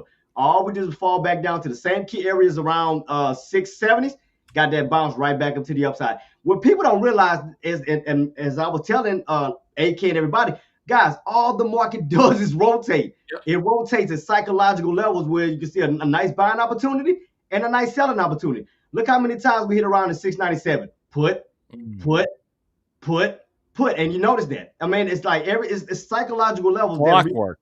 It replays itself over and over and over and over. Yeah. All you do is look for these opportunities for sellers for a put opportunity, and you look down toward these bottoms for a buy opportunity. Now, the reason why I got these color coded is because this is a supply zone. 9 times out of 10, where sellers come in at, and I got this green area. Where's the buy zone? So notice every time we get inside this blue and this green box, buy you step in. Green box, buy you step in. Green box, buy you step in. It's psychological levels that rinse and repeat itself over and over and over, and it goes over people's heads so many times. And all it does is just create a pattern and a rotation. That's it. It's that simple. And that's it. I love it. There you go. Love it. Love it. Love it. Love it. So rinse and repeat. Go know the rotation, patience, put your lines in and trade them, right, Jay?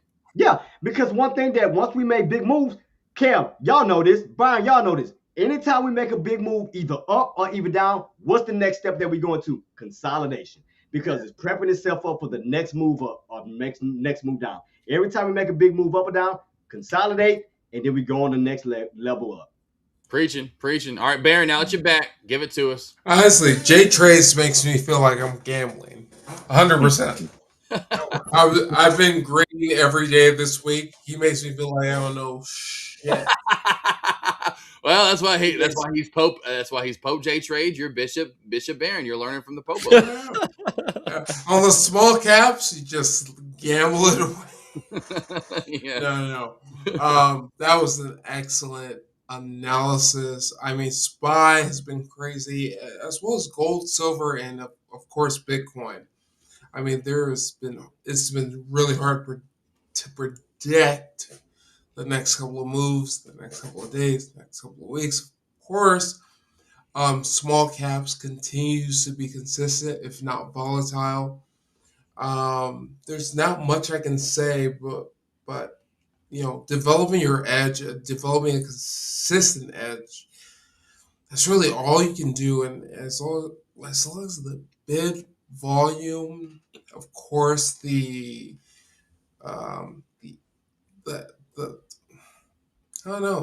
edge that you develop as a trader maintains consistent, I don't have much to add, because the analytics, if you want to use VWAP, if you want to use band support, resistance, you want to use all that stuff, that's fine, that's wonderful, but those all get violated in small caps. I mean, this has been a wonderful dissection of the large market and, of course, SPY.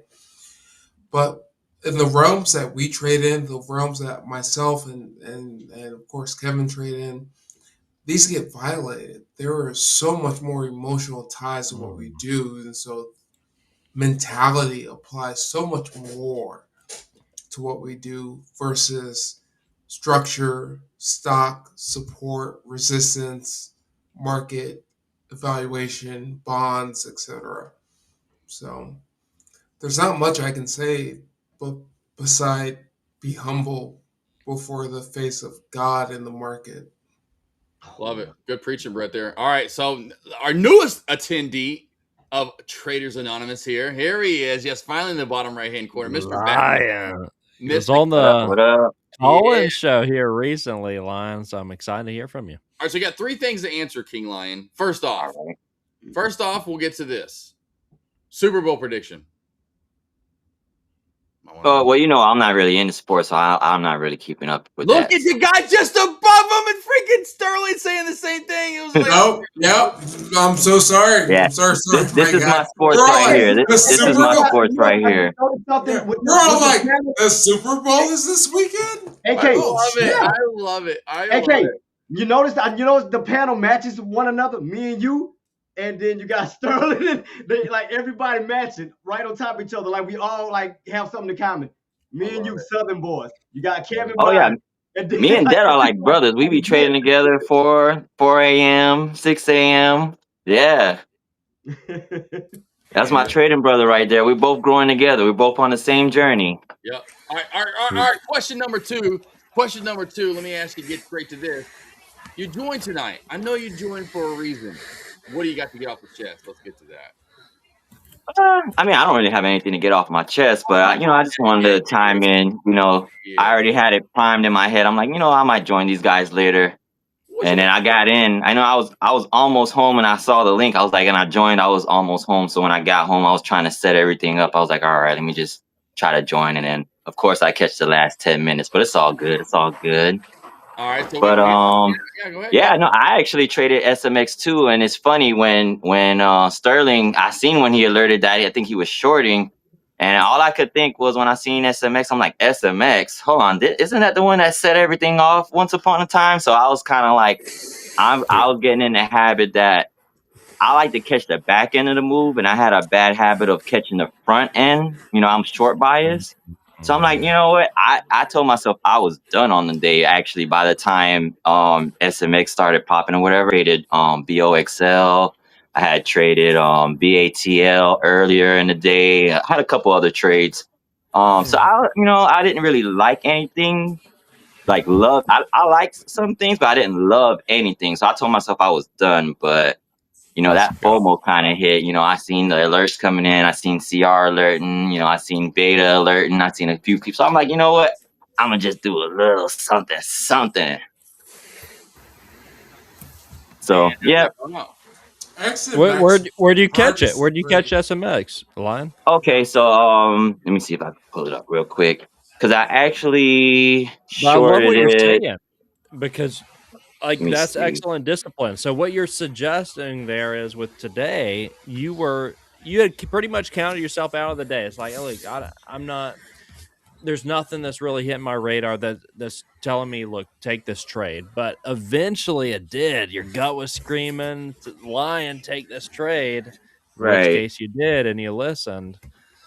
Well, I had eased my way in. I think I did a short. I shorted it when it reversed off of 1650, I think, because I got entries at 1611, 1590. I took profits at 1535. I went small because I'm like, I'm not gonna let SMX ruin my day, But it kept going up. So really, the target was 21, but I'm like 20 is gonna have some little hold up at 20.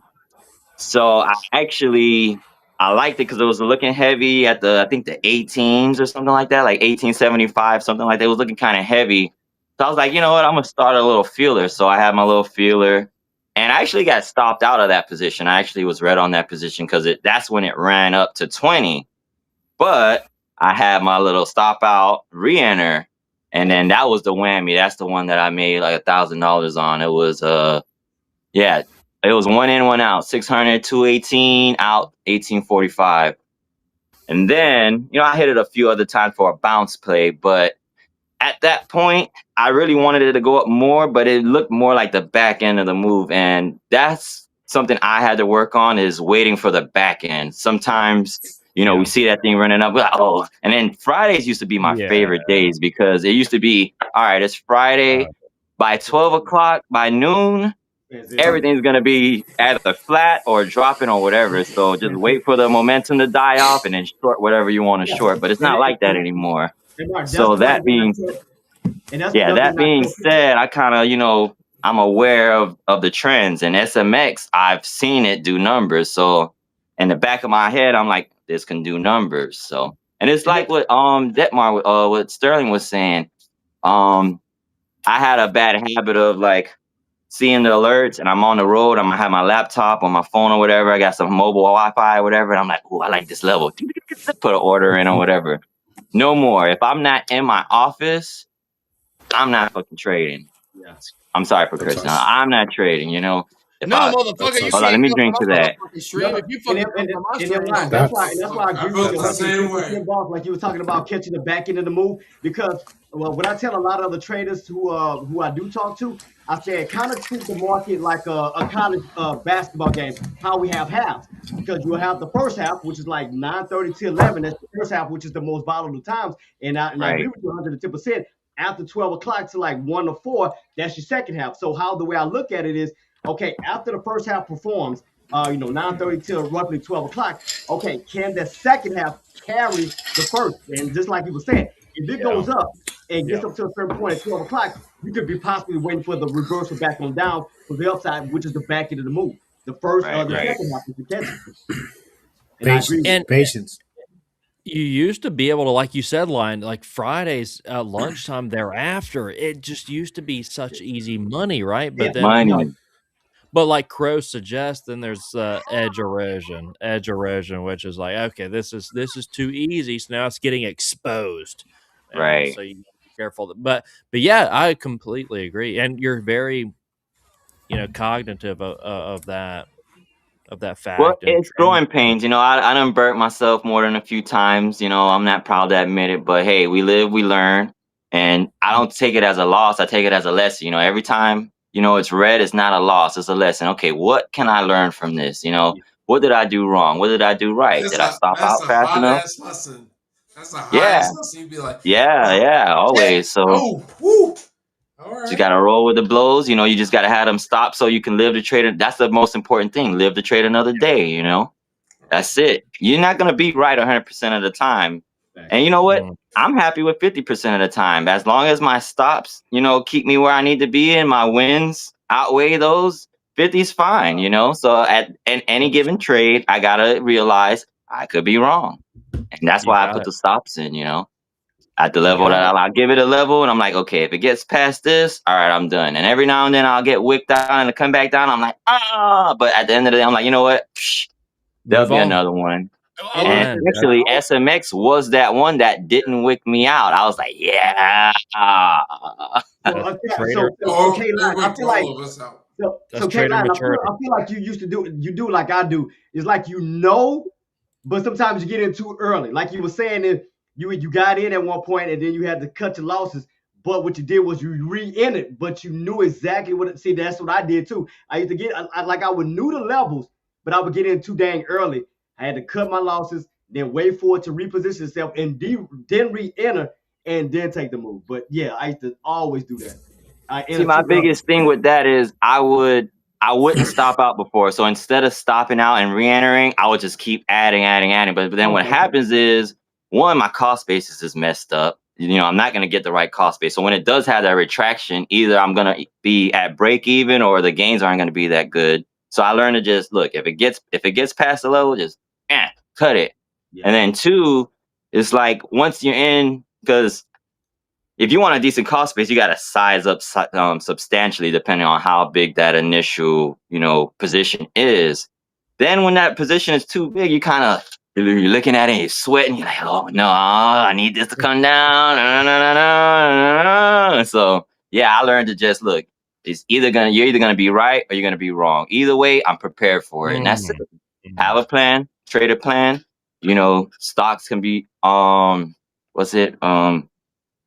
irrational longer than your account can be solvable. So hey, be ready for that irrationality. Be ready for the manipulation, and it's gonna happen. Like I think Baron was saying, we trade the small caps. Anything can happen. Look at NPT. I didn't expect it to go to $30, out of nowhere.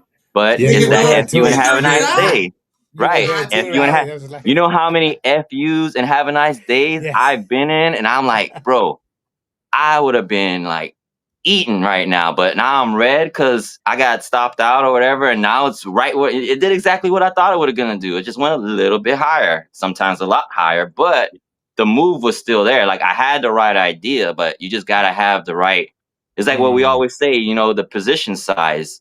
Because if you're not in that big and it runs up, you could either stop out or you might say, hey, look, it's coming back. I could add in. I wasn't even in that big. And now you could either double your position being still not that big, but like if I'm in 100 shares and I double that and I'm in 300 shares and my cost base is looking pretty nice, that's one thing. But if I'm in 1,000 shares, I don't really want to double up 2,000 shares on a position that I'm not sure about, So yeah, that's my biggest thing. Position size. You're really in here being like, you know what?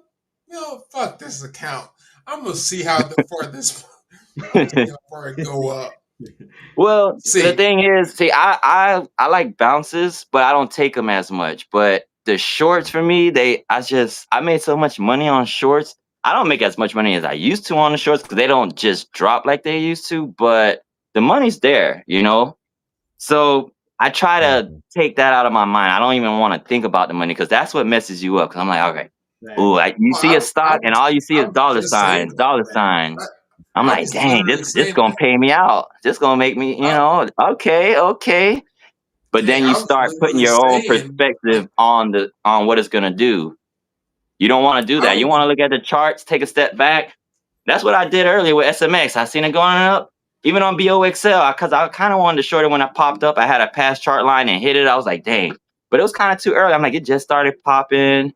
I know Fridays, things like to go a little longer. I'm like, let me take a step back. And then it went up to like 270, got it rejected. I'm like, And I think somebody alerted it. And I'm like, and one thing too, I try to not take alerts just because, if somebody said, like if CR says a trade, just because he says it don't mean I'm going to trade it. I try to say I was already looking at it. I already like it and somebody else likes it. They kind of agree with me. So I'm like, all right, we all got a similar idea. All right. That makes me a little more confident versus just, okay, I didn't even see the chart. CR trader says this. Oh, I'm going to just jump in. Nah, F that. I got to like it, And if I like it, if I love it, I don't care what anybody else says. I'm taking a trade, period. Yeah. But it hasn't been much that I love. What I like is really those 4 a.m. spikes because there's no one there to keep them going. You see this stupid move up, and I'm like, okay, all right. And then I see that upper shadow start forming. It started coming down. Okay, all right. That might see me in there. You're up at 4 a.m. Those are my favorite. And then, but in market, they don't really do that. Like some of them do, but not as. I don't know. I don't know how to explain it. But when I see it, if I go ooh, I need to trade it. If I don't go ooh, you go ooh, leave it alone. But leave it alone. alone. There's not much 4 a.m. now. Like lately, there's not a lot. Yeah, no, it's not. But I'm okay with that because they're gonna come back. I try not to look at it too much, but every now and then I'll get one or two, and I want to capitalize on those because those are the ones that make me the most money. Like I look at all my trades and I see. How about coming back? Wait till trend line and shelf crafts come back. Oh man, we're gonna eat. We're gonna eat. That in VWeb's kind of confirmation, and that's. Oh yeah, we're gonna eat. That's what's bought an X5M competition right here. That's what bought that. All right, so wait till those come back. You want a short high of day? Wait till a trend line crack and the TGLs come to the world, and I get an 875, and it goes all the way down into the twos. Right. Okay, those days will come and we'll eat again. But that's what we talk about. The market changes, it shifts. You're gonna have the stock market, and you have to learn to adapt and adjust. Gotta be flexible, right? Okay. Absolutely. I still try them, AK, tell me you remember that time when me and you were telling everybody. You remember that time that Nvidia and SMCI was rallying, and we told everybody it's gonna push up to 1100 and it's gonna drop back down. And what happened? All the way down to 800. I was like, oh my God. Yeah. Oh, yeah. I was so pissed off, guys. I had my entries set swell on everything I love. Tell me why it missed my entries, guys, by $20 at 1100 and then dropped all the way down to 800. And I did my calculations. I would have made over $140,000 in like 2 hours. Yeah. In one day. Oh, I was pissed off. Crazy days. I miss those days. I really do miss the $100, $200, $300 days. They're crazy, man. But you can make crazy money in those days if you're on the right side for sure. So, what you eating over there, Baron? What's Baron eating? Because I'm getting hungry too now. I'm about to have some leftover pizza. Cheese. Yeah, I got the cheese. All right. I like it. I'm down. That sounds good to me. Can I have some? Yeah, man. I'm chilling over here. I'm just like, all right, okay. I love it. Yes, sir. You had another question? I think you said 3 questions. I don't know if that was all 3 questions. Yeah, I think that was 2. I think you forgot number 3, AK. I don't remember number 3 more. I know the person was about the game, and what was number 2? Number 2, you asked him about. Third one was, I don't know. Hey, but the thing about not focus on the next money, next week. Yeah. You know what? I think with the second one, I answered his third question probably. I probably just hit all the check marks when I started going on my rant. A+. It was great. What were you saying, Sterling, though? No, I was saying, King, that it's so important not to just see at the dollar amount. It's just, do your thing. Like yesterday when we had our one-on-one, just I'm like, after the day passed, I'm like, oh, wait a second, Josh. I didn't have no losses today. All my trades were win, and I realized that I made $2,300. Yeah. So that's how you see, oh shit, I was doing the right thing. It's like in the past we'll see, oh, let me see, get to 300, 400, 400. That's what's like. And you probably answered that there, King Line. It may have been my third question unless I didn't ask it, which I'll go into mine, which is I said it earlier, homework, and of course I highlighted that with Aussie Chick. Like if I had to give one advice, that would have been the third question I was going to ask you, King Line, was I don't know if I asked you, what's your big advice for traders moving into the new week? Like if you said, hey, Monday, come forward, what would you tell traders to do? And you can answer that if you want to. If you didn't, I say homework. Go back, track, journal. You have to chart every single day. You have to go back when it's the closing bell. It's 4 o'clock in the afternoon. It's 8 o'clock. Whenever you get home from your job, whatever your schedule is, find that regimen of where you and that's the other thing too. Build a fucking and I'll cuss for you. Build a fucking schedule, people. Did you go to school and have a schedule? You did. Did you go to work and have a schedule? You did. They haven't oriented. There's a reason why businesses are successful. Structure. You have a schedule. Build yourself a schedule in the stock market and you will be successful. If you do not build a schedule, you will be unsuccessful. And I love Kevin Avery's analogies like mine and his sayings. Random results equals random trades. And that's exactly, or random trades will get rid of a random trade. Yeah. But that's exactly what, and hey, there's a reason why AK-47 and KA-74 and CR Trader and Michael Noss and Money Mitch, and I can go through the ringer of people that are successful traders, teach and preach the same things day in, day out, week in, week out, month in, month out, year in, year out, is because it was what made us a successful trader, and we've seen other people be successful doing the same thing. So please do yourself a service and not a disservice and start that come Monday. King Lion, your big advice for traders come Monday. Big advice. I mean, same advice. I attack every day the same way. Have a plan, trade a plan. Don't act, react. Like Kevin says, don't predict, wait for confirmation.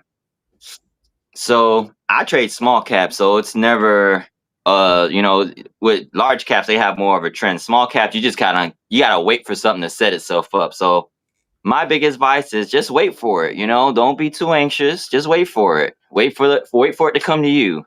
Wait for that price you like. Wait for that level in the chart that you feel confident in, and always chart. Never just jump in a trade. Never, ever, ever, ever, ever, ever, ever, ever, ever, ever just jump in a trade. Have I won doing that? Yes. Have I lost doing that? Yes. So is it worth it? Never, never, ever, ever. So that's my biggest advice right there. Just let's have a plan, trade it. Yeah, and we could go all night talking, guys, and I want to end it because I know you guys on the East Coast are getting late. So let's do this for fun. Let's end this on a fun note. Let's build a Super Bowl Sunday platter, or you're having a party, and we're going to start with for me, I'm going to go in order of what I see of people on my live stream in front of me on EV Mux. And so the bottom right hand corner and the last person is going to be you, King Lion. So guess what, King Lion? You have the drink. The second to last is J Trades. You've got the dessert. So start thinking right now.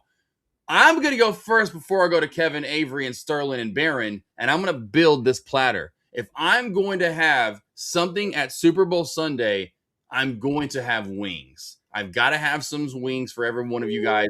It's a football food. It's a Super Bowl Sunday food. I will cook you any wing you want, but I got to have wings. Now, top left-hand corner for me, Kevin Avery, what are you pairing with my wings? Alcohol. Hey, I was gonna drink some beer. We need some beer and some Heineken or something. I was like, King Lion's got alcohol. No, Kevin is like, no, I got more alcohol. We're going to dip. We're going to dip. Well, I'm doing a sausage dip. I love a good sausage dip. Like anything queso, sausage, spicy, Love it. All right. Outside of the wings. We got wings, a dip. Sterling, what are we adding to it? That's what I was going to say, blue cheese. All right, another dip. I'm down with that. More dip, baby. More dips. Who doesn't love dips? Barron, what are we adding to it? What do we got on Super Bowl? If you have a food you have to have that's a grubby food, Barron, it's a grubby food. Not Cheez-Its, although I'll eat those on Super Bowl Sunday. What do you add to it? Cheez-Its. You're muted.